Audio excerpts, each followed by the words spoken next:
اب 15ویں صدی میں ہم ہیں۔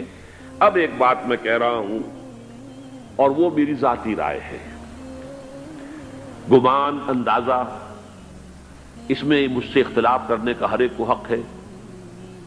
میرے نزدیک 15ویں صدی ہجری اب مجدد کامل الامام المہدی سلسلہ تجدید خلافت کی آخری کڑی کے ظہور کا وقت ہے۔ اس میں مجھے ایک تو قرآن مجید سے اشارہ ملا ہے، اشارہ ہے، میں اسے تفسیر نہیں کہتا۔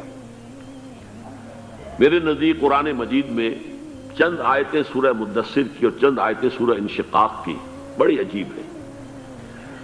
سورہ مدثر کی آیات میں حضور کی آمد کا نقشہ کھینچا گیا ہے، کلا والقمر واللیل اذ ادبر والصبح اذا اسفر انہا لإحدی الکبر نذیرا للبشر لمن شاء منکم ان یتقدم او یتأخر۔ نہیں، قسم ہے چاند کی، کلا والقمر واللیل اذ ادبر، اور رات کی جبکہ وہ پیٹھ موڑ لے جانے لگے اور صبح کی جبکہ وہ روشن ہو جائے۔ حضور سے پہلے 600 برس ایسے گزرے ہیں دنیا میں کہ نبوت کا سورج نہیں تھا، بس چاند جیسے مستعار روشنی چاند کی ہوتی ہے، تو سابقہ انبیاء کی مستعار روشنی تو کوئی دنیا میں تھی، دھندلی دھندلی جیسی چاند کی ہوتی ہے، لیکن وہ سورج نہیں تھا۔ لیکن اب وہ رات ختم ہو رہی ہے، واللیل اذ ادبر، جا رہی ہے محمد صلی اللہ علیہ وسلم کا سورج، یہ شمس نبوت و رسالت طلوع ہو گیا۔ والصبح اذا اسفر انہا لإحدی الکبر، بہت بڑی باتوں میں سے ایک بات ہے جو ہوئی ہے، وہ معمولی واقعہ نہیں ہے، احدی الکبر، یہ تاریخ انسانی کے عظیم ترین واقعات میں سے ہے بعثت محمدی، نذیرا للبشر، پوری نوع انسانی کے لیے نذیر بن کر آئے۔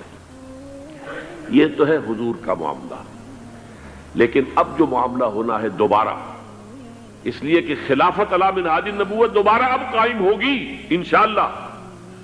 حضور کے بعد میں آپ کو بتا چکا ہوں، خلافت راشدہ ختم ہونے کے بعد سے زوال زوال زوال زوال زوال زوال زوال زوال زوال، تھوڑا سا 2.5 سال کا 2 سال کا وقفہ آیا ہے حضرت عمر بن عبدالعزیز کا، ورنہ زوال زوال زوال زوال زوال۔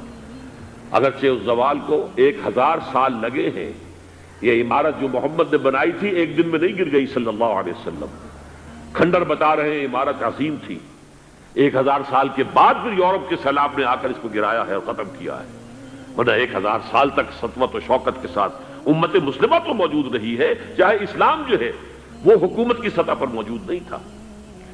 بہرحال اب جو اس کا دور آیا ہے دوبارہ خلافت علی منہاج النبوہ کا دور، اس کا نقشہ سورہ انشقاق میں کھینچا گیا ہے۔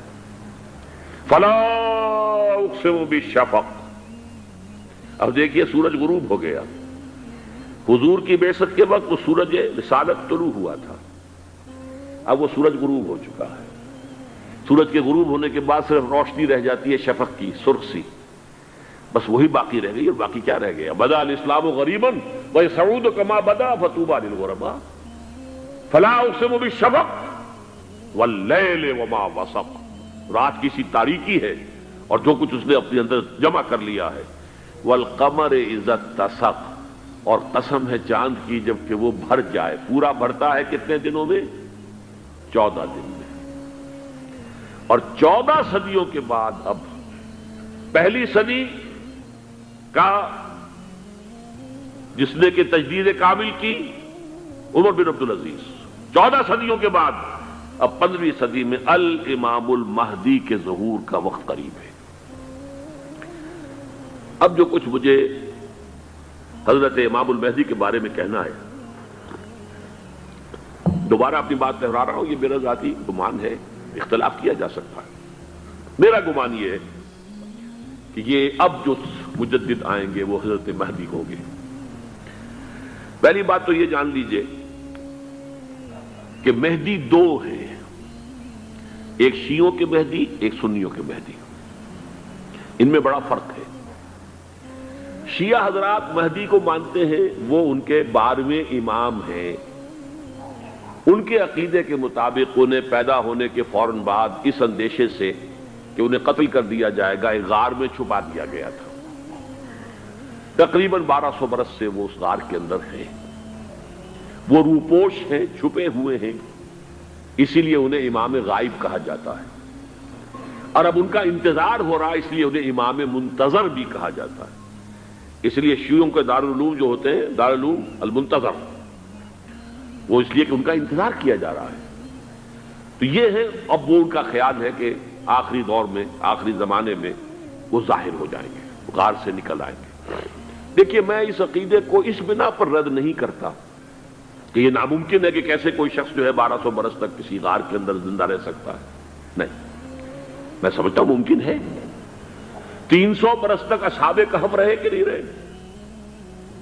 سوئے رہے۔ 300 ایئرس ہم مانتے ہیں۔ حضرت عیسیٰ اسی حیات عرضی کے ساتھ 2000 سال سے موجود ہیں آسمان پہ کہ نہیں ہے؟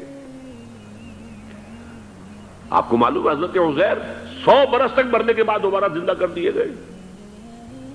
فَأَمَاتَهُ اللَّهُ مِئَةَ عَامٍ ثُمَّ بَعَثَهُ۔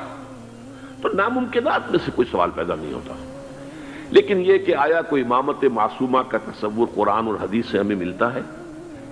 پھر یہ کیا یہ موروثی امامت کہ حضرت علی کی نسل جو حضرت فاطمہ سے چلی ہے اسی میں یہ امامت ہوگی؟ اس کے لیے ہمارے پاس کوئی دلیل نہیں ہے، ہم اس کو تسلیم نہیں کرتے۔ ہم تو سمجھتے ہیں کہ معصومیت ختم ہو گئی محمد الرسول اللہ صلی اللہ علیہ وسلم پر، خاتم المعصومین ہے محمد الرسول اللہ۔ اب ان کے بعد تو اجتہاد ہے اور خلافت ہے، عام معاملات میں اجتہاد ہوگا، نظام خلافت کا ہوگا۔ تو ہمارے نزدیک جو میں جس مہدی کا نام لے رہا ہوں وہ مہدی ہے جو ایک مجدد ہوں گے، جیسے کہ مجددین کے نام میں نے آپ کو گنوائے ہیں، مجدد الفسانی ہو، شاہ ولی اللہ ہو، سید احمد بریلوی ہو، شیخ الہند ہو، ایک ہوں گے انسان جو پیدا ہوں گے انسانوں کی طرح، عام طور پر اپنی عمر کو، پختگی کو پہنچیں گے، پھر وہ سامنے آئیں گے منظر پر، پھر وہ کام کریں گے، قیادت کریں گے، عرب میں ان کا ظہور ہوگا۔ دوسری بات یہ نوٹ کر لیجئے حضرت مہدی کے بارے میں، ہمارے ہاں احادیث کے جو مجموعے ہیں ان میں جو ٹاپ کے 2 مجموعے ہیں ان میں کہیں حضرت مہدی کا ذکر نہیں ہے، نہ صحیح بخاری میں نہ صحیح مسلم میں، لیکن ہم اسے نظر انداز نہیں کر سکتے کہ صحائح ستہ کی بقیہ 4 کتابوں کے اندر موجود ہیں، لہذا نظر انداز نہیں کر سکتے، اگنور کرنا ممکن نہیں ہے۔ اب اس میں چاہتا ہوں کہ کچھ حدیثیں آپ کو میں سناؤں جن میں حضرت مہدی کا تذکرہ کیا گیا ہے۔ پہلی ہے وعن عبداللہ ابن مسعود قال قال رسول اللہ صلی اللہ علیہ وسلم، حضرت عبداللہ ابن مسعود سے روایت ہے، وہ فرماتے ہیں کہ حضور نے ارشاد فرمایا لا تذهب الدنيا حتى يملك العرب رجل من اہل بیتی، یہ دنیا ختم نہیں ہوگی جب تک کہ عرب پر میرے اہل بیت میں سے ایک شخص کی حکومت قائم نہ ہو۔ اور آپ کو معلوم ہے کہ آج تک عرب پر حضور کے اہل بیت کی کوئی حکومت قائم نہیں ہوئی، اور جب قائم ہوئی بھی تھی حضرت علی کو اگر شمار کیا جائے، اس لیے کہ حضور نے وہ جو مشہور واقعہ ہے کہ ایک چادر میں لے لیا تھا حضرت علی کو اور حضرت فاطمہ اور حضرات حسنین کو، اللہم ہؤلاء اہل بیتی، اے اللہ یہ بھی میرے اہل بیت ہیں، تو حضرت علی کی بھی حکومت منعقد نہیں ہوئی، پورے عالم اسلام پر ان کی حکومت نہیں تھی، اس لیے کہ شام اور مصر دونوں صوبے جو ہیں انہوں نے ان کی اطاعت قبول نہیں کی تھی۔ اس حوالے سے یہ معاملہ ابھی ہونا ہے۔ لا تذهب الدنيا حتى يملك العرب رجل من اہل بیتی یواطئ اسمہ اسمی، اس کا نام وہی ہوگا جو میرا نام ہے، یعنی محمد صلی اللہ علیہ وسلم، اور ان کا نام بھی، مہدی کا نام بھی محمد ہو، مہدی تو ان کا لقب ہے۔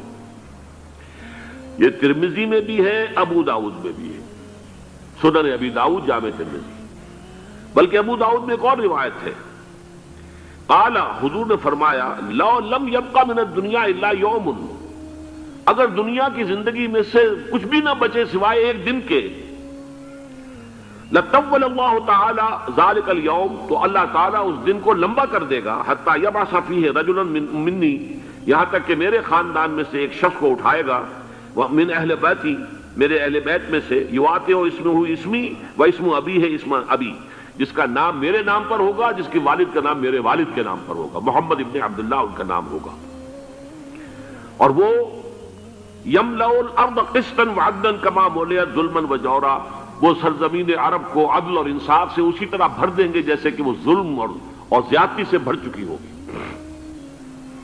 دوسری روایت ہے حضرت ابو سعید خدری رضی اللہ تعالی عنہ سے، حضور نے فرمایا المہدی منی اجل الجبہۃ اقن الانف یملأ الارض قسطا وعدلا کما ملئت ظلما وجورا یملک 7 سنین، رواہ داؤد، کہ مہدی مجھ میں سے ہوں گے بڑی روشن پیشانی والے اور بڑی کھڑی ناک والے، وہ زمین کو بھر دیں گے انصاف سے اور عدل سے، جیسے کہ وہ ظلم سے بھری ہوئی ہوگی، اور وہ 7 برس تک حکومت کریں گے۔ عرب میں خالص خلافت علی منہاج النبوہ کا نظام حضرت مہدی کے ہاتھوں قائم ہوگا اور 7 برس تک قائم رہے گا عرب کے اندر۔ اس کا اگلا مرحلہ میں بعد میں بیان کروں گا۔ تیسری روایت، اور اس کو میں اس لیے خاص طور پر سنا رہا ہوں کہ اس میں وہی الفاظ آئے ہیں جو میں نے ابتدا میں حدیث آپ کو سنائی تھی، اس کے الفاظ ہیں۔ عن ابی سعید قال ذکر رسول اللہ صلی اللہ علیہ وسلم بلان یصیب هذه الامہ حتی لا یجد الرجل ملجا یلجا الیہ من الظلم۔ حضور نے ذکر فرمایا کہ ایک دور ایسا آئے گا انتہائی ابتلا اور آزمائش اور مصائب کا کہ کسی شخص کو کوئی سر چھپانے کی جگہ نہیں ملے گی اس ظلم سے اپنے آپ کو بچانے کے لیے۔ فَيَبْعَثُ اللَّهُ رَجُلًا مِّنْ عِتْرَتِي وَأَهْلِ بَيْتِي، تو پھر اللہ میرے خاندان میں سے، میرے اہل بیت میں سے اٹھائے گا ایک شخص کو، فَيَمْلَأُ بِهِ الْأَرْضَ قِسْطًا وَعَدْلًا، اور اس کے ذریعے سے اللہ تعالیٰ زمین کو عدل و قسط سے بھر دے گا۔ يَرْضَى عَنْهُ سَاكِنُ السَّمَاءِ، یہ وہی الفاظ آ گئے، اب اس سے پھر راضی ہو جائیں گے آسمانوں میں رہنے والے بھی، وَسَاكِنُ الْأَرْضِ، اور زمین میں رہنے والے بھی۔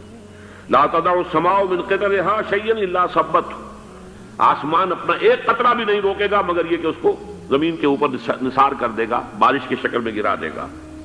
ولا تدع الارض من نباتها شيئا الا اخرجته، اور زمین اپنی پیداوار میں سے کوئی شے نہیں چھپائے گی، نہیں روکے گی مگر اس کو ظاہر کر دے گی۔ چوتھی حدیث جو ہے وہ حضرت ام سلمہ سے رضی اللہ تعالی عنہ قال سمعت رسول اللہ صلی اللہ علیہ وسلم یقول المہدی من عترتی من اولاد فاطمہ، رواہ ابو داؤد، یہ بھی سنن ابو داؤد کی روایت ہے۔ حضور نے فرمایا مہدی میرے خاندان سے، میرے اہل بیت سے ہوں گے، یعنی اولاد فاطمہ میں سے، اور تفسیر اس کی آتی ہے کہ حضرت حسن کی اولاد میں سے ہوں گے۔ پانچویں حدیث میں آپ کو سنا رہا ہوں، اور اس میں ایک عجیب مشابہت آپ کے سامنے آئے گی حضرت عمر بن عبدالعزیز کے ساتھ، یہ اول اور آخری کڑی کے درمیان مشابہت۔ عن علی رضی اللہ تعالی عنہ، یہ حدیث جو ہے مسند احمد ابن حنبل میں بھی ہے اور سنن ابن ماجہ میں بھی ہے۔ قال قال رسول اللہ صلی اللہ علیہ وسلم المہدی منا اہل البیت یصلح اللہ فی لیلۃ، مہدی ہم میں سے ہوں گے، ہمارے اہل بیت میں سے، اور اللہ ایک ہی رات میں ان کی اصلاح کر دے گا۔ یعنی وہ پہلے سے کوئی زیادہ روحانی یا دینی کوئی اس سے طرح کی شخصیت نہیں ہوں گے، لیکن ایک ہی رات میں اللہ تعالیٰ ان کی سیرت و کردار کے اندر انقلاب عظیم برپا کر دے گا۔ جیسے کہ میں نے عرض کیا تھا آپ سے کہ عمر بن عبدالعزیز کی زندگی میں انقلاب عظیم آیا ہے، خلافت کا بوجھ پڑتے ہی کہاں وہ خوش باش اور خوش لباس اور خوش خوراک، وہ شہزادہ ٹھاٹ باٹ والا، جاگیر والا، گورنر کا بیٹا اور خود گورنر، اور کہاں یہ کہ اس کی وہ درویشی جو میرے نزدیک واللہ عالم، ڈرتے ڈرتے کہہ رہا ہوں، میرے نزدیک وہ حضرت ابو بکر، حضرت عمر اور حضرت علی کی درویشی کو بھی مات دے گئی۔ لیکن کنٹراسٹ بہت شدید ہے، وہاں جو بھی کچھ تھا وہ تدریجاً آیا تھا، ہوتے ہوتے ہوتے ایک انتہا، اور یہاں سڈن آیا۔ چھٹی حدیث عن انس سمعت رسول اللہ صلی اللہ علیہ وسلم یقول نحن ولد عبد المطلب سعادت اہل الجنہ، ہم عبد المطلب کی جو اولاد ہیں اور نسل ہیں، ہم جنت کے سردار ہیں۔ اور پھر آپ نے نام گنوائے ہیں، انا وحمزۃ وعلی وجعفر والحسن والحسین والمہدی، میں خود اور حضرت حمزہ بنو عبد المطلب میں سے، عبد المطلب کے بیٹے، اور علی اور جعفر حضرت علی کے بھائی جعفر طیار، اور حسن اور حسین حضرت فاطمہ کے لخت جگر حضرت علی کے بیٹے، والمہدی، اور آخر میں جا کر پھر مہدی۔ اب میں آپ کو ایک حدیث سنانے چلا ہوں جس میں ایک عجیب نقشہ سامنے آتا ہے کہ یہ مہدی جب ظاہر ہوں گے تو کس طور سے ظاہر ہوں گے، ان کے ظہور کی کیفیت کیا ہوگی، کیف یظہر۔ یہ روایت ہے حضرت ام سلمہ سے رضی اللہ تعالی عنہا، حضور کی زوجہ محترمہ ہیں، فرماتی ہیں ام سلمہ عن النبی صلی اللہ علیہ وسلم قال یکون اختلاف عند موت خلیفۃ، موت خلیفۃ، حضور نے فرمایا ایک خلیفہ کی موت پر اختلاف واقع ہو جائے گا، خانہ جنگی ہو جائے گی۔ فَيَخْرُجُ رَجُلٌ مِّنْ أَهْلِ الْمَدِينَةِ حَارِبًا إِلَىٰ مکہ، پھر مدینے کے لوگوں میں سے ایک شخص نکلے گا، بھاگے گا اور جا کر پناہ لے گا اور چھپ جائے گا مکے میں۔ فَيَأْتِيهِ نَاسٌ مِّنْ أَهْلِ مکہ، پھر اس کے پاس آئیں گے اہل مکہ، مکہ کے لوگ، فَيُخْرِجُونَهُ، اور اسے نکالیں گے، جہاں وہ چھپے ہوئے ہوں گے وہاں سے نکالیں گے، وَهُوَ كَارِهٌ، اور وہ بالکل اس کو پسند نہیں کر رہے ہوں گے، نہ وہ خواہش مند ہوں گے کہ ان کے وہ ہاتھ پر بیعت کی جائے، نہ وہ یہ چاہیں گے کہ وہ میدان میں آئیں اور ان کو جو ہے اپنا لیڈر مانا جائے، وَهُوَ كَارِهٌ فَيُبَايِعُونَهُ بَيْنَ الرُّكْنِ وَالْمَقَامِ، لیکن لوگ جو ہے پھر اصرار کے ساتھ ان کے ہاتھ پر بیعت کریں گے رکن اور مقام کے درمیان۔ رکن وہ کونا ہے خانہ کعبہ کا جس میں حجر اسود لگا ہوا ہے، اور مقام ابراہیم جو ہے، ان دونوں کے مابین جو یہ علاقہ ہے یہاں پر وہ بیعت ہوگی۔ وَيُبْعَثُ إِلَيْهِ بَعْثٌ مِّنَ الشَّامِ، ان کے خلاف ایک لشکر بھیجا جائے گا شام سے۔ نہیں کہا جا سکتا کہ باسی حکومت اس وقت کی جو ہے اس کی طرف سے کوئی مسئلہ اس طرح کا اٹھ کھڑا ہو، اس لیے کہ ابھی تو بہرحال باسی حکومت وہاں ہے۔ فَيُخْسَفُ بِهِمْ بِالْبَيْضَاءِ بَيْنَ مَکَّہ وَالْمَدِینَہ، لیکن اللہ تعالیٰ اس لشکر کو مکے اور مدینے کے درمیان وادی بیضاء میں دھسا دے گا، زمین کے اندر پورے کے پورے لشکر کو۔ فَإِذَا رَأَى النَّاسُ ذَلِكَ، جب لوگ یہ دیکھیں گے اتنی بڑی نشانی ظاہر ہو گئی، أَتَاهُ أَبْدَالُ الشَّامِ وَعَصَائِبٌ من العراق فَيُبَايِعُونَهُ، اب شام سے سارے کے سارے جو اولیاء اللہ ہیں وہ بھی آئیں گے، اور عراق سے جوق در جوق لوگ آئیں گے اور ان سے بیعت کریں گے۔ وَيَعْمَلُ فِي النَّاسِ بِسُنَّةِ نَبِيِّهِمْ، پھر وہ عمل کریں گے لوگوں کے مابین، حکومت کریں گے اپنے نبی کی سنت کے مطابق۔ وَيُلْقِي الْإِسْلَامُ بِجَرَانِهِ، اور اسلام اپنی گردن زمین پر ٹکا دے گا۔ وَالْأَرْضَ فِي الْأَرْضِ، زمین میں۔ فَيَلْبَسُ 7 سنین، پھر وہ 70 برس تک حکمران رہیں، 7 برس تک حکمران رہیں گے۔ ثم یتوفا، پھر ان کا انتقال ہوگا۔ ویصلی علیہ المسلمون، اور مسلمان ان پر نماز پڑھیں گے۔ یہ جو میں نے آپ کے سامنے نقشہ کھینچا ہے، اس سے اب میں ایک نتیجہ نکالتا ہوں، اسے بھی میرا گمان کہیے، اختلاف بھی کر سکتے ہیں آپ، اگر اس کو وزنی سمجھے تو قبول بھی کر سکتے ہیں۔ وہ یہ ہے کہ میرے نزدیک شاہ فہد کے انتقال پر لا محالہ یہ صورتحال پیدا ہو جائے۔ ولی عہد وہاں ہیں عبداللہ بن عبدالعزیز، امریکہ کو وہ پسند نہیں کرتے اور امریکہ انہیں پسند نہیں کرتا، یہ بالکل تش تش بام ہے۔ امریکہ نے لازماً جس طریقے سے اپنے پنجے گاڑے ہیں سعودی عرب کے اندر، اپنا فوجی اڈا بنایا ہے، تو آسانی کے ساتھ وہاں سے اپنے پنجے ہٹانے کے لیے تیار نہیں۔ ایک حدیث میں آتا ہے قرن الشیطان، نجد سے شیطان کا سینگ برآمد ہوگا، وہ شیطان کا سینگ ہے، جو میزائل وہاں پر لگے ہوئے ہوں گے اس وقت، در حقیقت وہ سارے کے سارے جو ہیں وہ شیطان کے سینگ ہیں۔ بہرحال کوشش وہ کرے گا کہ جیسے کہ اس نے جارڈن میں کیا، کتنے عرصے سے وہاں شاہ حسین کا چھوٹا بھائی حسن جو ہے وہ ولی عہد تھا، عین وقت کے اوپر آ کر، اور پتہ نہیں کیسی کیسی دوائیاں دے کر اسے لے کر آئے ہیں شاہ حسین کو، مرتے ہوئے کو تھوڑی دیر زندہ رکھنے کے لیے، اور وہ تبدیلی کروا کر جو ہے واپس لے گئے ہیں۔ تو یہ معاملہ ہوا ہے، تبدیلی کروا دی، وہاں تو ہو گئی آرام سے، کوئی بات نہیں۔ بحرین میں بھی غالباً ایسا ہی معاملہ ہوا ہے، واللہ عالم، مجھے یاد پڑتا ہے کہ وہ چاہتے ہیں کہ ہمارا پسند کا آدمی آئے۔ اگر سعودی عرب میں یہ کام کیا گیا تو اس کا لازمی نتیجہ خانہ جنگی ہوگا، اس لیے کہ وہاں کی روایت یہ بڑی سخت ہے، بڑی پختہ ہے۔ پھر یہ کہ وہاں جو ہے امیر عبداللہ جو ہے، جو وہاں پر اگرچہ سپہ سالار وہ نہیں ہے، کمانڈر ان چیف وہ نہیں ہے، کمانڈر ان چیف تو کوئی اور ہے، لیکن الحرس الوطنی جو ہے، نیشنل گارڈز، بہت بڑی فورس ہے وہ، اصل بیڈوین فورس جو ہے صحرا کے لوگوں کی عرب فورس، وہ در حقیقت الحرس الوطنی ہے، نیشنل گارڈ ہے، اور اس کا کمانڈر ان چیف یہ ہے امیر عبداللہ. تو لازماً یہ شکل جو ہے پوری ہو کر رہے گی.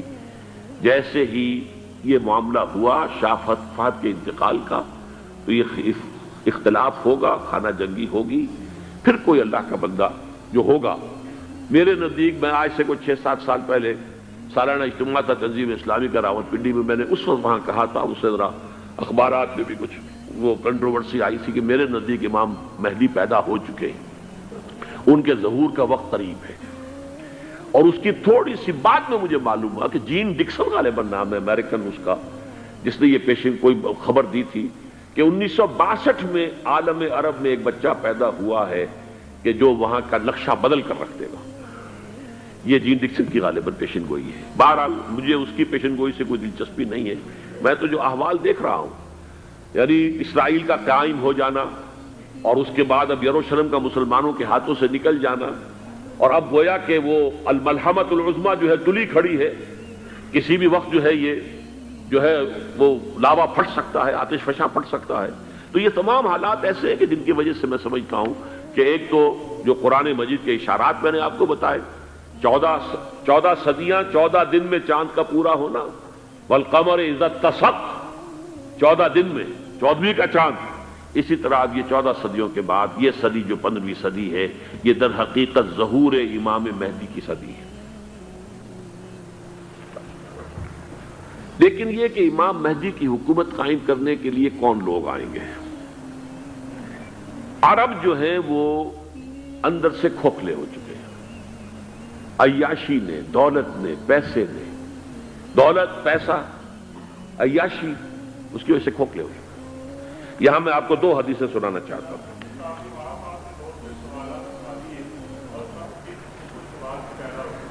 بہت سے ہو گئے، آپ اطمینان سے تشریف رکھیے.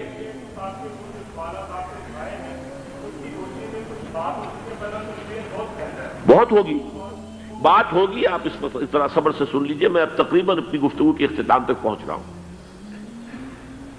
سنن ابن ماجہ کی روایت ہے حضرت ابو ہریرہ سے رضی اللہ تعالی عنہ، قال قال رسول اللہ صلی اللہ علیہ وسلم اذا وقعت الملاحم بعث اللہ بعثا من الموالی هم اکرم العرب فرسا واجودہ سلاحا یوید اللہ بہم الدین. رواہ ابن ماجہ عن ابی ہریرہ رضی اللہ تعالی عنہ. جب ملاحم کا دور شروع ہوگا تو اللہ تعالیٰ اٹھائے گا ایک لشکر یا لشکروں پر لشکر موالی میں سے. موالی کون ہے؟ عربوں نے جب فتح کیا تھا اس پورے علاقے کو خلافت راشدہ کے دوران، اور پھر وہ لوگ جو ہے، ایک رائے تو یہ تھی کہ انہیں غلام بنایا جائے سارے آبادیوں کو، لیکن یہ کہ حضرت عمر کا اجتہاد تھا اس کے مطابق کہ ان کو غلام نہیں بنایا گیا، تو وہ موالی کی حیثیت رکھتے ہیں. عربوں میں دم نہیں ہے، موالی میں سے لشکر اٹھیں گے کہ جو در حقیقت حضرت مہدی کی حکومت کو قائم کریں گے. دوسری حدیث سنیے عن عبداللہ ابن الحارث رضی اللہ تعالی عنہ، اور یہ ابن ماجہ کی روایت ہے. قال قال رسول اللہ صلی اللہ علیہ وسلم یخرج ناس من المشرق فیوقعون للمہدی یعنی سلطانی. لشکر نکلیں گے، لوگ آئیں گے مشرق سے، اور وہ حضرت مہدی کی حکومت کو جمائیں گے اور قائم کریں گے. اب ذرا نوٹ کیجئے کہ جزیرہ نماء عرب کے مشرق میں کون سے ملک ہیں؟ 3: ایران، افغانستان، پاکستان. یہ 3 سالڈ مسلم ممالک، مسلم آبادی اکثریت. ویسے تو یہ کہ آگے ہندوستان میں 20 کروڑ مسلمان ہیں، لیکن وہ 20 کروڑ جو ہے وہ تو 80 کروڑ کے اندر تحلیل ہو جاتے ہیں غیر مسلموں میں. لیکن یہاں جو معاملہ ہے یہ خالص اکثریت کے. ان میں سے ایران کا معاملہ جہاں تک ہے، نمبر 1 یہ کہ وہ شیعہ عقائد کے حصار میں بند ہے، اس سے ادھر ادھر ہونا اس کے لیے ممکن نہیں. حدیث میں یہ بھی آتا کہ اصفہان سے 70,000 یہودی دجال کا ساتھ دیں گے. لیکن بہرحال خراسان ایک صوبہ ہے افغانستان کا اس وقت بھی شمال مشرقی کونے میں، مجھے امید ہے وہاں سے خیر کی، کیونکہ خراسان کا لفظ وہاں پہ شامل ہے. اور حضور کی حدیث میں بعد میں آپ کو سناؤں گا کہ خراسان سے فوجیں چلیں گی جو یروشلم کو دوبارہ حاصل کریں گی، فتح کریں گی. جیسے پہلے یروشلم کھویا عربوں نے تھا، دوبارہ حاصل کیا تھا کرد نے، کرد خون، صلاح الدین ایوبی رحمت اللہ علیہ. ایسے اب پھر عربوں نے کھویا ہے، لیکن لینے والے خراسان سے لشکر آئیں گے. یخرج من خراسان رایات سود لا یردھا شیء حتی تنصب بإیلیا. خراسان کے علاقے سے کالے علم لے کر لشکر چلیں گے جن کے رخ کو کوئی موڑ نہیں سکے گا جب تک کہ وہ جا کر یروشلم میں نصب نہ ہو جائے.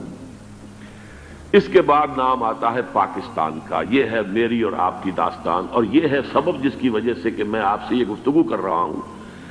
اصل میں تو کس لیے؟ محض ایک علمی استفادہ، محض اپنی بات آراء کو ظاہر کرنے کا شوق نہیں، بلکہ یہ کہ اپنی ذمہ داری ہم پہچانیں کہ ہم کس مقام پر کھڑے ہیں.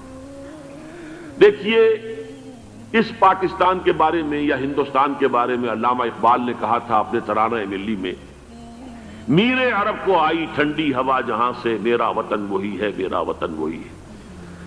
اور مجھے بتایا گیا کہ سنن ابی داؤد میں یہ روایت موجود ہے کہ حضور نے فرمایا کہ ہندوستان کی طرف سے مجھے ٹھنڈی ہوا آتی، اگرچہ مجھے وہ حدیث ابھی نہیں ملی ہے، لیکن حزب التحریر کا ایک کارڈ مجھے ملا تھا، تو اس میں اس حدیث کا اور اس میں ابو داؤد کا روایت کا حوالہ موجود تھا.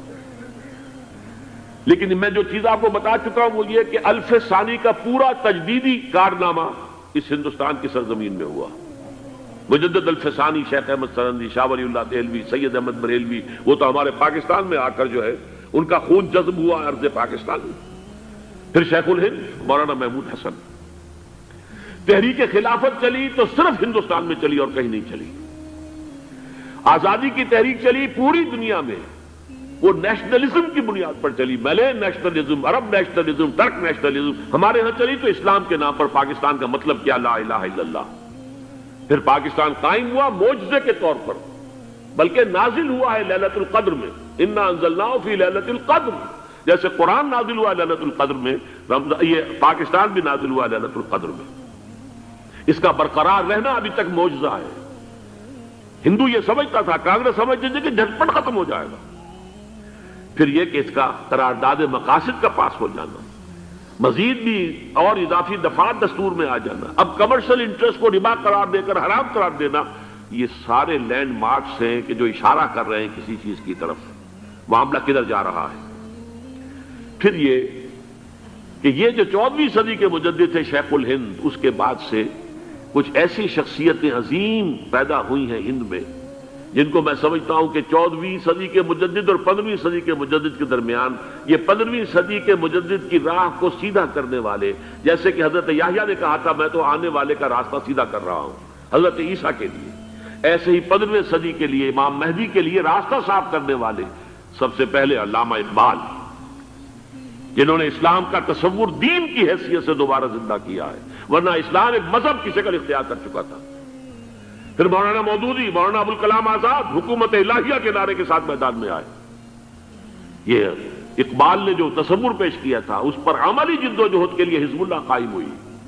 نوٹ کر لیجئے 11 برس کا فرق ہے عمر کا علامہ اقبال کے اور ابوالکلام کے. اور 1913 میں جب حزب اللہ قائم کی ہے اس وقت علامہ اقبال کی ملی شاعری اپنے عروج کو پہنچ چکی تھی. پھر یہ کہ علامہ اقبال کے بعد تعبیل جو ہے اس کام کی وہ ابوالکلام نے کی، لیکن روایتی علماء کی شدید مخالفت کی وجہ سے وہ بددل ہو کر چھوڑ گئے، کانگریس میں شامل ہو گئے، بساط جو ہے حزب اللہ کی انہوں نے لپیٹ دی. پھر مولانا مودودی آئے، انہوں نے وہ ڈور جو ہے اس کا سرا تھاما، جماعت اسلامی قائم کی حکومت الہیہ ہی کے قیام کے لیے. اگرچہ میرے نزدیک یہ کہ وہ انتخابی اور ایک قومی سیاست کی ایک جماعت بن کر پاکستان میں جو ہے دلدل میں پھنس گئی ہے، اب ہم اس کی کوشش کر رہے ہیں تنظیم اسلامی اور یہ تحریک خلافت جس کے تحت یہ جلسہ ہو رہا ہے. یہ ساری چیزیں وہ ہیں کہ آپ کو سوائے پاکستان کے اور کہیں نہیں ملیں گی پوری دنیا میں. معلوم ہوتا ہے کہ پاکستان کو بہت بڑا رول پلے کرنا ہے اس میں، اور اس کے ساتھ اب جمع کر لیجئے افغانستان کی عمارت افغانستان، اسلامی عمارت افغانستان قائم ہو چکی ہے. یہ پچھلے 20 سالوں میں جو کچھ وہاں ہوتا رہا ہے اس سے پہلے تصور نہیں ہو سکتا تھا. کابل جو ہے وہ تو جیسے پیرس کا تمدن تھا ویسے کابل کا تھا، وہی لباس، وہی سکرٹس. یہاں جب آئے تھے شاہ ظاہر شاہ سرکاری دورے پر تو ان کی جو ملکہ صاحبہ تھی ان کے ساتھ وہ سکرٹ میں ملبوس تھی. کابل جو ہے وہ بالکل ایک پیرس کی طرح کا شہر تھا. آج کابل جو ہے جا کر دیکھیے، علامہ اقبال کے فرزند بھی دیکھ کر آئے ہیں، تو اگرچہ وہ خود میں سمجھتا ہوں کہ خاصے انہیں آپ لبرل کہیں، آزاد خیال کہیں، لیکن اس درجے متاثر ہو کر آئے تھے کہ انہوں نے یہ کہا افغانستان میں جو میں نے حالات دیکھے ہیں کہ اگر 2-4 اور مسلمان ملکوں کے اندر یہ نظام قائم ہو جائے تو پوری دنیا مسلمان ہو جائے گی۔ یہ سب کچھ کیسے ہو رہا ہے؟ یہ آنے والے دور کی جھلکیاں ہیں۔ Coming events are casting their shadows before. یہ سب بتا رہے ہیں کہ پاکستان افغانستان کو مل کر اس میں کوئی عظیم رول پلے کرنا ہے۔ اور اس کے ضمن میں اب میں علامہ اقبال کے بارے میں آخری بات کہہ رہا ہوں۔ علامہ اقبال کے بارے میں عام یہ خیال ہے، انہوں نے اپنے خطبات میں مہدی کا اور نزول مسیح کا، حالانکہ میں کل پڑھ رہا تھا مولانا سید احمد اکبر آبادی رحمۃ اللہ علیہ کا ایک مقالہ ان کا کہ علامہ اقبال نے ابن خلدون کے بارے میں یہ کہا ہے کہ مہدی کا اور نزول عیسیٰ کا دونوں کا انہوں نے انکار کیا ہے، حالانکہ ابن خلدون نے نزول عیسیٰ کا انکار نہیں کیا، صرف مہدی کا انکار کیا ہے۔ بہرحال علامہ اقبال نے خطبات میں انکار کیا ہے، لیکن یہ کہ اپنی شاعری کے اندر میں چیلنج کرتا ہوں کسی بڑے سے بڑے اقبال شناس کو، ان کا یہ شعر ذرا سنیے: خضر وقت از خلوت دشت حجاز آید بروں، کارواں زی وادی دور و دراز آید بروں۔ خضر وقت، امام وقت، رہنمائے وقت، قائد وقت، خلوت دشت حجاز، حجاز کی صحرا کی کسی خلوت گزینی سے نکل کر باہر آئیں گے۔ میں حیران ہوتا ہوں علامہ کے اس فکر پر اور اس مصرے پر۔ یہاں انہوں نے شیعہ اور سنی دونوں کے کانسیپٹ جمع کر دیے۔ شیعہ کا کانسیپٹ یہی چھپے ہوئے کسی غار میں وہاں سے برآمد ہوں گے، اور ہمارا کانسیپٹ میں ام سلمہ رضی اللہ تعالیٰ عنہ کی حدیث سنا چکا، چھپے ہوئے ہوں گے وہ وہاں پر، مدینے سے نکل کر آ کر مکے میں چھپ جائیں گے۔ اس خانہ جنگی کی حالت میں لوگ ان کی طرف دیکھ رہے ہوں گے، سوچتے ہوں گے انہیں میدان میں آنا چاہیے، کوئی پارٹ پلے کرنا چاہیے، امت کی رہنمائی کرنی چاہیے، لیکن وہ چھپیں گے، وہ کارے ہوں گے، وہ اس ذمہ داری کو قبول نہیں کرنا چاہیں گے، جا کے چھپ جائیں گے مکے میں، وہاں سے مکے والے انہیں نکالیں گے، اور وہ کارے ہوں گے، انہیں بالکل یہ پسند نہیں ہوگا کہ یہ ذمہ داری اٹھائیں۔ تو خضر وقت از خلوت دشت حجاز آید بروں، کارواں زی وادی دور و دراز آید بروں۔ کارواں جو چلے گا ان کی مدد کے لیے اس وادی دور و دراز، اس عظیم وادی دور و دراز، یہ وادی سندھ ہے۔ وادی سندھ جو ہے ہم سمجھتے ہیں کہ صرف یہ پاکستان اور پنجاب جو ہے یہ اس میں شامل ہے، سندھ اور پنجاب نہیں، افغانستان کا پورا مشرقی علاقہ اس میں شامل ہے۔ جیسے دریائے جیلم سندھ میں جا رہا ہے، جیسے دریائے گلگت سندھ میں آ کر ملتا ہے، جیسے دریائے چناب اور راوی اور جیلم اور یہ سب جا رہے ہیں اور آ رہے ہیں، اسی طرح دریائے کابل کہاں سے آ رہا ہے، دریائے گومل کہاں سے آ رہا ہے، ٹوچی کہاں سے آ رہا ہے، یہ سارا جو ہے ڈرین جو ہو رہا ہے، ایسٹرن جو ہے پارٹ آف افغانستان، یہ سب وادی ہے۔ اس وادی کے یہ دو حصے ہیں، ایک حصہ جو ہے یہ ادھر پاکستان میں ہے، اور اسی وادی کا دوسرا حصہ جو ہے وہ افغانستان میں ہے۔ کارواں زی وادی دور و دراز آید بروں، کارواں چلے گا یہاں سے، یخرج الناس من المشرق یؤتون للمہدی، یعنی سلطان ہی مشرق سے فوجیں چلیں گی کہ جو مہدی کی حکومت قائم کریں گی، اور یخرج من خراسان رایات و سود، اور خراسان سے سیاہ پرچم چلیں گے کہ جن کا رخ کوئی موڑ نہیں سکے گا، حتیٰ تنصب بیلیا، یہاں تک کہ وہ جا کر یروشلم کے اندر نصب ہو جائیں گے۔ حضرات، میں ایک میری گفتگو کا حصہ باقی تھا لیکن میں اسے چھوڑ رہا ہوں، اس لیے کہ گلوبلائزیشن جو اس کی ہوگی، جو خلافت علی منہاج النبوہ کی تجرید کامل حضرت مہدی کے ہاتھوں عرب میں ہوگی، اس سے پہلے اس کے لیے محنت، کوشش، جد و جہد پاکستان اور افغانستان میں ہو چکی ہوگی جو اسے سپورٹ کرے گی اور وہاں جا کر حکومت قائم کرے گی۔